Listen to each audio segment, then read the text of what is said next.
Bonjour à tous, bienvenue dans une nouvelle vidéo qui fait suite à la précédente, où j'expliquais justement comment calculer la valeur du terrain en LMNP lorsque vous souhaitez calculer vos amortissements et leur quote-part. Alors pourquoi faire une deuxième vidéo? Eh bien tout simplement parce qu'en réalité la méthode numéro 1 que j'ai proposée la dernière fois s'adresse à un nombre assez important de la population, mais il y a des fois, des cas, où la méthodologie n'est pas viable car certaines personnes habitent dans des métropoles ou des grandes villes où il n'y a pas possibilité justement d'avoir le prix du terrain constructible au mètre carré parce qu'il n'y a pas de terrain constructible. Donc du coup, ça prend un ensemble de communes mais c'est pas du tout représentatif.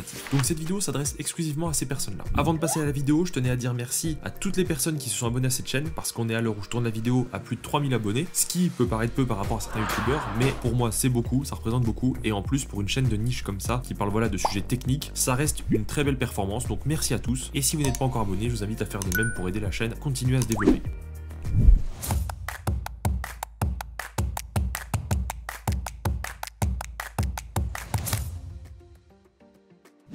Revenons-en maintenant à notre méthodologie de calcul des terrains, et rappelons-nous que dans la première vidéo, l'idée était de calculer le coût du terrain constructible en se basant sur les dernières ventes immobilières, et du coup c'était très simple d'avoir le prix finalement au mètre carré d'un terrain constructible dans la commune où se trouve votre bien. Il suffisait de multiplier par la surface de votre terrain, ou ensuite par la surface de votre copropriété, puis après diviser par le nombre de tantièmes. Si vous n'avez pas vu la vidéo, je vous invite à la regarder. Mais il y a des communes, et c'est bien le problème, comme Lyon, Paris, Bordeaux, où il est très difficile, voire impossible d'obtenir un prix au mètre carré, tout simplement parce qu'il n'y a pas de vente de terrain comme il n'y a plus de terrain. Donc ça pose un gros problème, et ces personnes ne peuvent pas appliquer cette méthodologie. Ainsi, dans ce cas de figure, l'administration fiscale préconise une deuxième méthode qui est de regarder le prix de revient au mètre carré de la construction d'un appartement ou d'une maison à l'heure actuelle avec les matériaux, la main-d'œuvre, etc. Ensuite, calculer par rapport à la taille de votre bien et sa structure le prix de revient de votre logement comme s'il était construit à l'instant T, et du coup, la valeur du terrain correspondrait à la différence entre la valeur de votre logement actuel et le prix de revient que vous avez calculé auparavant. Alors, je m'explique. Prenons par exemple une maison qui serait construite sur un terrain dans une région mais vraiment très rurale et qui aurait ce terrain une valeur de 0 €. Alors bien sûr c'est impossible, mais c'est pour illustrer mes propos. Cette maison, si vous allez voir un constructeur, il va peut-être vous la chiffrer pour, admettons, 250 000 € clé en main. C'est une belle maison avec de belles finitions, mais c'est pas non plus un bien ultra luxueux. Ça signifie que dans cette région ultra rurale, puisque le terrain, je le rappelle, est à 0 €, votre maison a bien une valeur de 250 000 € qui correspond à son prix de revient. Mais combien pensez-vous que cette même maison coûterait si elle était construite en plein centre de Paris à 2 doigts des Champs-Élysées? Eh ben, sa valeur serait certainement supérieure à 1 million d'euros. Pourtant, qu'est-ce qui aurait changé? Rien, juste son emplacement. Et c'est du coup bien la rareté du terrain sur laquelle elle est construite qui fait varier son prix. Donc, dans notre cas, si on devait tenir une comptabilité LMNP, on aurait un premier cas avec une maison située dans l'endroit le plus rural du monde, avec terrain d'une valeur de 0 €. Donc, ce serait bien les 250 000 € qui seraient ensuite décomposés entre vous savez, les composants, donc construction, composants aménagement intérieur, composants installation technique, qu'on peut retrouver sur les liasses fiscales des LMNP. Et du coup, on aurait un amortissement basé sur 250 000 €. Maintenant, si on transpose ce bien à Paris, la maison qui aurait une valeur de 1 million d'euros,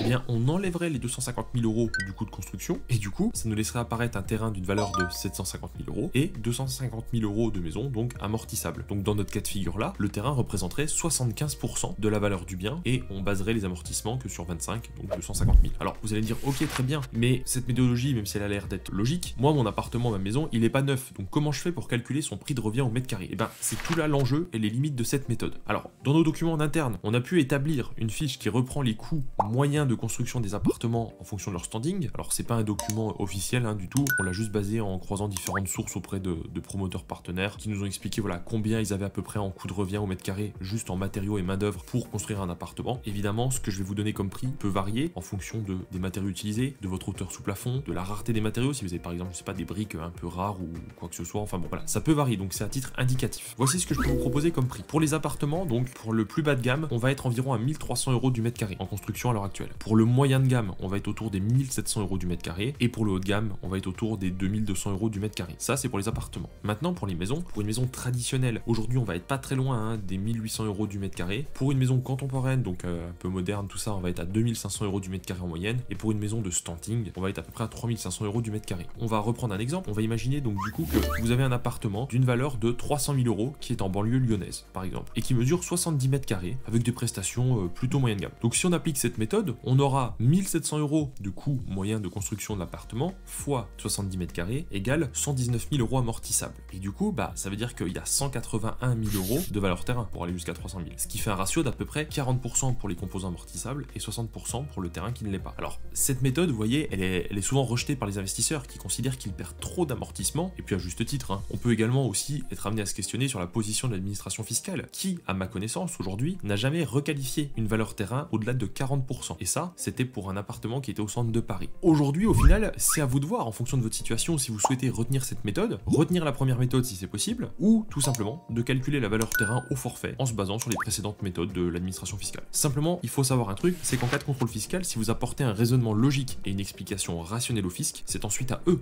de prouver mathématiquement que votre raisonnement est faux et que la valeur du terrain qu'ils souhaiteraient vous recalculer est juste. Il lui est arrivé donc personnellement dans de rares cas où il était quasiment impossible d'utiliser la méthode numéro 1, où l'on calcule les prix réels, vous savez, par rapport au terrain constructible, etc. De regarder les prix au centre de Paris, en moyenne 10 000 € au moment où je tourne la vidéo, et regarder les prix dans la ville où se trouve le bien. Si on reprend l'exemple de Lyon, aujourd'hui c'est en moyenne 5 000 €, soit moitié moins. Donc il est potentiellement admissible de dire que la valeur d'un terrain situé à Lyon peut, au forfait, représenter 20, 25, 30% de la valeur du bien, puisqu'à Paris, le fisc lui-même retient 40%. Enfin, vous voyez, c'est vraiment un vrai micmac, et concrètement, il n'y a aucune logique ni aucun calcul mathématique réel derrière tout ça. Donc le meilleur conseil que je peux vous donner, c'est de garder une méthode cohérente que vous pourrez défendre devant l'administration fiscale en cas de contrôle, et n'oubliez pas qu'il y a moins d'1% des loueurs meublés qui sont contrôlés. Donc, sans vous inciter à tricher, car c'est surtout pas l'idée ou l'objectif, et bien évidemment, je ne tricherai jamais ou n'encouragerai jamais personne à le faire, mais voilà, vous pouvez, disons, vous déculpabiliser ou relâcher un peu de pression par rapport à la valeur du terrain. Parce que comme vous le voyez, c'est très arbitraire. Il faut pas non plus oublier qu'il y a de nombreux cabinets comptables aujourd'hui qui utilisent toujours un forfait à 15%, et à ma connaissance, il y en a que très peu qui sont embêtés par rapport à ça. En revanche, moi, personnellement, je vous invite à ne pas utiliser le forfait de 15% sans réflexion ou calcul logique derrière, parce que c'est pas du tout justifiable et ça sort de nulle part. Et ce sera encore moins justifiable ou défendable si vous êtes dans des grandes agglomérations, puisque du coup, souvent, les prix du terrain sont plus chers. Donc je vous préconise de faire d'abord le test par la méthode numéro 1. Si dans votre commune, vous n'avez pas les prix des terrains constructibles parce qu'il n'y en a pas, vous pouvez tester la méthode numéro 2 et la comparer avec la méthode numéro,